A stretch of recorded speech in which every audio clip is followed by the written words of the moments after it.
With Season 5, we wanted to add a bunch of new features and mechanics. You know, there's things for roleplay, for self-expression, for like new tools for players to kind of interact with. So what I love about all of these features are they're permanent additions to the Sea of Thieves sandbox. Features that once they're in, you can't imagine what it would have been like without them.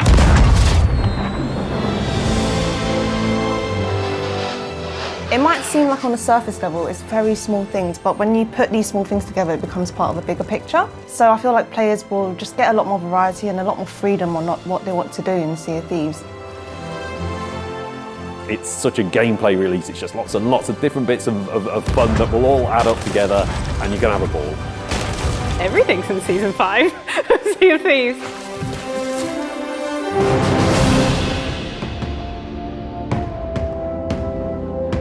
Season 5 brings a host of features. The headline one is burying treasure, so you're now finally able to live out your pirate fantasy of actually going out, taking treasure, placing it on the sand or anywhere on the islands and burying it, hiding it away, and that also generates a map for you, so you can then come back, find the treasure later on, you give them to somebody else to then, here's some treasure that we've buried, you go off and find it. But all of those maps that you and your crew have created from burying all these treasures around the Sea of Thieves, they're all stored on the captain's table of your ship. Any other pirates, they can board your ship, they can run into the captain's cabin and they can try and steal those maps from you. You can now basically make your own quests. You can make your own quests and not only make them that you can do for your own crew, you can then gift these. You can literally take a map that you've made and hand it to another crew and go, here, have a go at this. There are quest boards across the Sea of Thieves on all of the outposts and all of the sea posts, and players can approach the quest board and they can either take maps from the quest board or they can donate the maps they've made to the quest board for other players to take. If a crew is to bury some treasure items and post them to the quest board, and then another crew is to take that map and find those items, they'll get rewarded the next time they log into Sea of Thieves. And they'll be rewarded with the same reputation they would have got if they just took it to the trading company, and they'll also get a substantial amount of renown as well for their efforts. The quest board allows you to kind of curate your voyage and say, okay, I want to sail in the wilds this session, so I'm going to pick treasure maps from the wilds off the quest board, and then I can go and I know where I'm going basically. And it allows for much shorter play sessions as well, which is something that I think Sea of Thieves players have been asking for a while, like just nipping in and doing 1 or 2 maps with your friends when you've got a spare half an hour or something.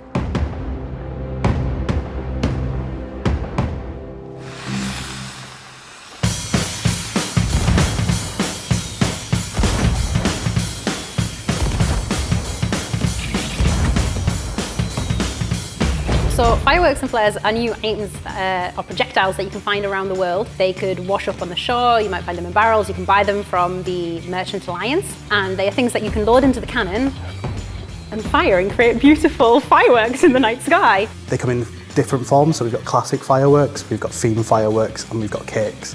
So classic fireworks are what you would expect to see in a fireworks display. The theme fireworks are shapes, so you can see like Flameheart's head, or a pig, or a chicken. And then the cakes are a collaboration of different classic fireworks that go off at the same time.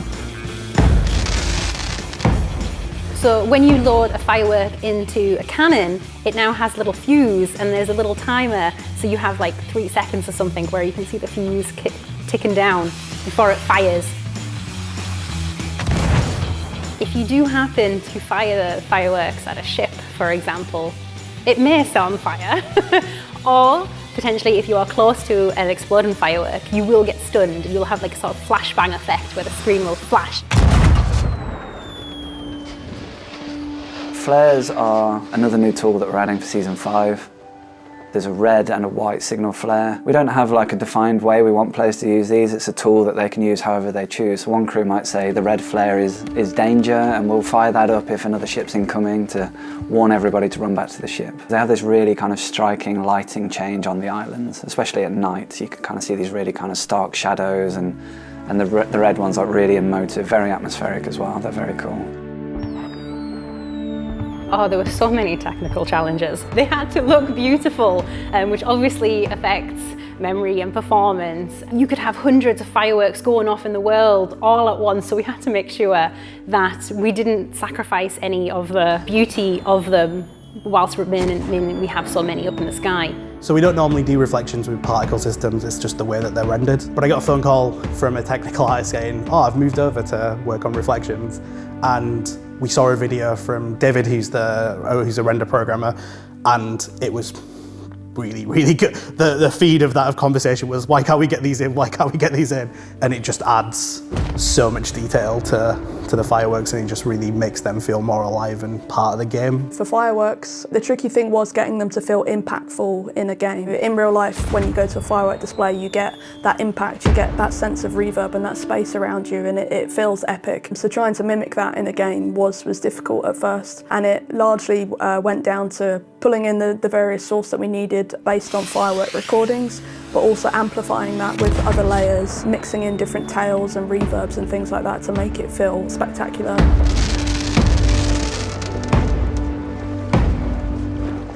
So we've also added some really special fireworks that all have different themes, and they will display different pictures and graphics as they go off. So to get the sound right for those was a bit tricky. We wanted them to feel special, we wanted them to feel spectacular and satisfying when you fire them off. So when one of them does go off, you will know about it, and you will also hear some kind of theme-based audio that follows the explosion as well. There's always music with a firework display. So you can use 1812, you know the part which goes boom,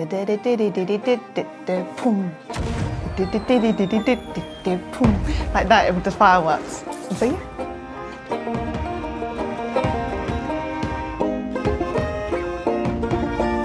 So one of the things I love about Sea of Thieves is the kind of potential for role play. Players kind of acting silly, getting into their kind of character and enjoying themselves within the world. Both sitting and sleeping allows players to kind of fulfill that role play, and it creates a lot of hilarious moments on the seas. We've had emotes and stuff that allow you to kind of sit anywhere, but we wanted you to be able to sit and feel like a part of the environment, whether that's dangling your feet off the end of a jetty or leaning forward when you're sat in the tavern with your crew because you're all like hushed talking about something. We've been howling in play sessions just because we've been sat next to each other.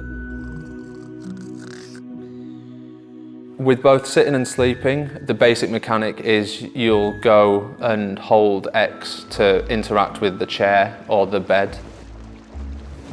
The hold X came from our wonderful insiders because we had it on a press and we broke ship combat, so we made it a hold X so that everyone can fight each other without accidentally sitting down. And then in the case of sleeping, we'll play a short kind of into animation as you climb in your bed, and that's all in first person, so it's super immersive. And then nobody falls asleep instantly, so there's a little kind of variable delay as your eyes kind of fade shut, and then after a few seconds your character will start snoring. This is kind of a shared world sound. Everyone on your ship or nearby on an island, if it's a hammock or a bed on an island, will be able to hear you snoring.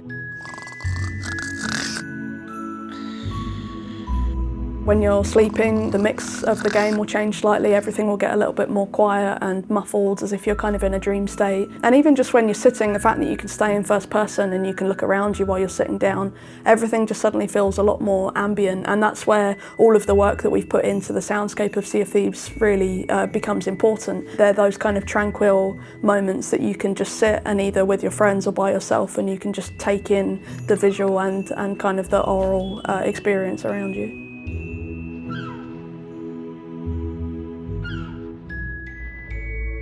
If you've taken damage while you're sleeping, you slowly heal yourself. It's amazing how much more vulnerable you feel while you're sleeping to restore your health. If players go to sleep drunk, we change the snoring sounds because obviously you're a bit inebriated, and there might be some other bonus sounds in there that players should look out for as well.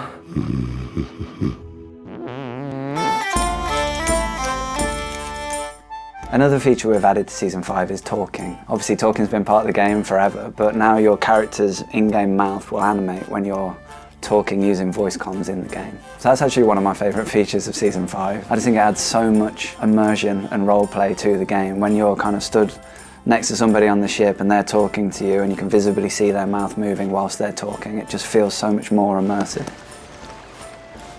That talking functionality works with all of our older modes, so whether you're dancing or you're sitting, or even if you're sleeping and you're talking, then your mouth will animate and you'll get to see that, and it's just hilarious to see. We have the speaking trumpet that you can now use in reverse, so you can start whispering and you can like do your little plots within your own crew, because it always used to be that your crew could hear you wherever you are in the world, and now if you want to have a little, you want to play trick on someone, you can do a little whisper to each other. And now when you're using that speaking trumpet, your mouth animates, so you can actually see when people are using it. It's a nice little thing like that. Dice is something we've been trying to add to Sea of Thieves forever, and it's one of those kind of quintessential role-play devices, that players play with, and Sea of Thieves feels like the perfect place for that. So there's 6 new dice, from the D4, the D6, the D10, the D12, and the D20, so players can play any role-play game they want in the Sea of Thieves sandbox.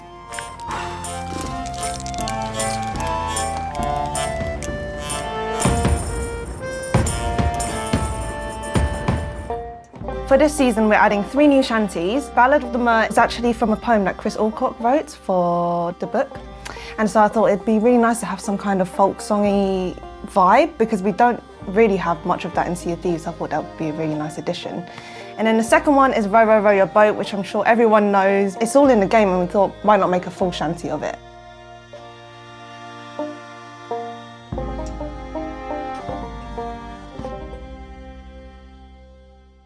With the Infernal Gallop, most people know it as the Can-Can, and this is a very upbeat song. It's very similar in vibe to 1812, and since 1812 was such a big hit with the whole community, we thought, why not do another one that's very similar, something that people can really play with in a sarcastic vibe or in a very joyous tone.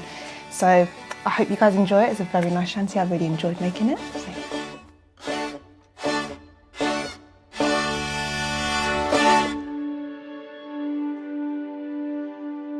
The new music on the front end is a beautiful track that Robin wrote, which is meant to signify the shoreline with the waves ebbing in and out, and that's kind of signified from the violin chords coming in and out. And to represent a bit of nostalgia, Robin putting a bit of Becalmed on the Celeste, which kind of echoes throughout on the top, which is really nice. And then in the second part of the track, you actually hear the Sea of Thieves theme tune on the solo French horn. But instead of a minor key, which is what we usually write it in, it's in a major key, which is just a bit of uplifting mood, which is really nice.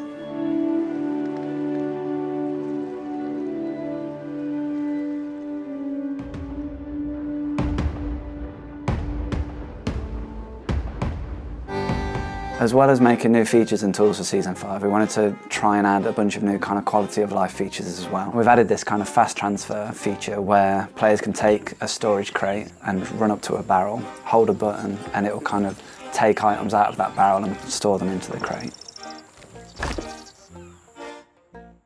Rats was a feature of our prototype for Sea of Thieves, and it was a much loved feature on the team. It was something that was really cool, but we've never had a chance to kind of go back and add it into the game. But rats are coming as part of Season 5. This was our first opportunity to bring this feature to life.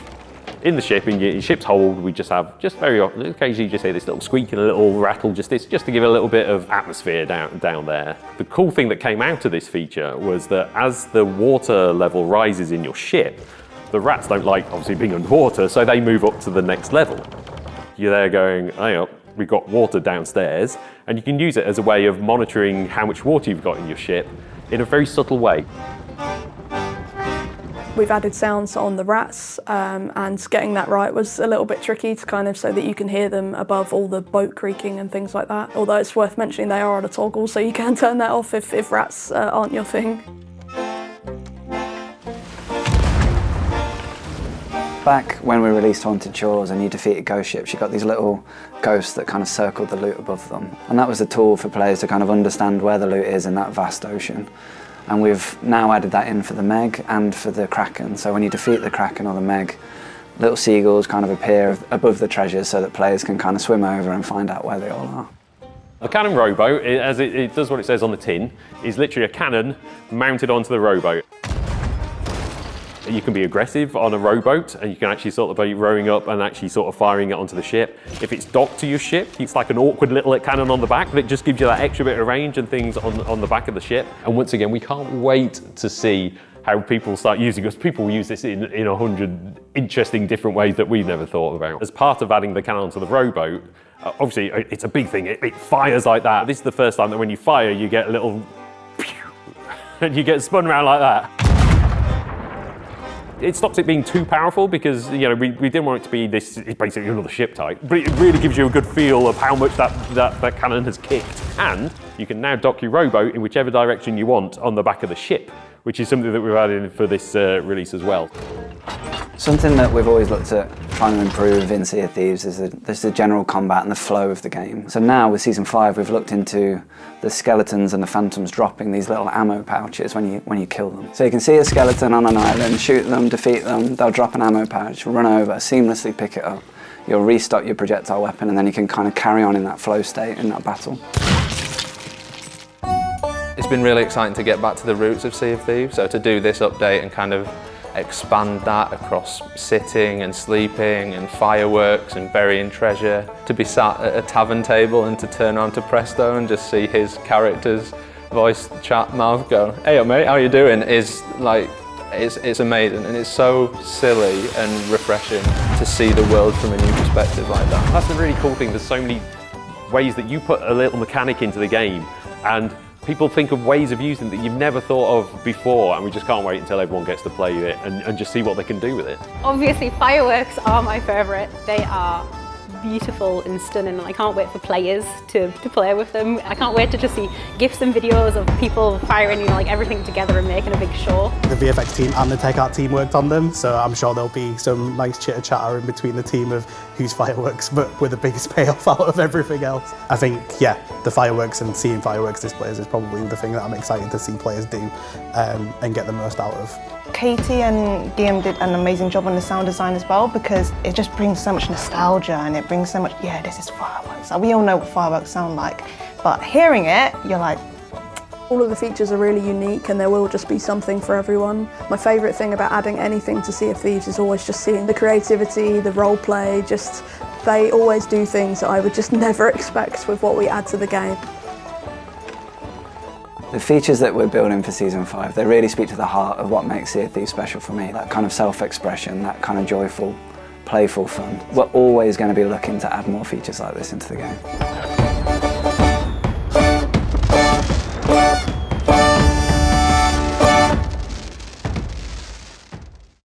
Thank you very much for watching. If you liked what you just saw and want to stay up to date with all the latest Sea of Thieves news, then hit subscribe and click that little ship's bell for all those notifications. Cheers.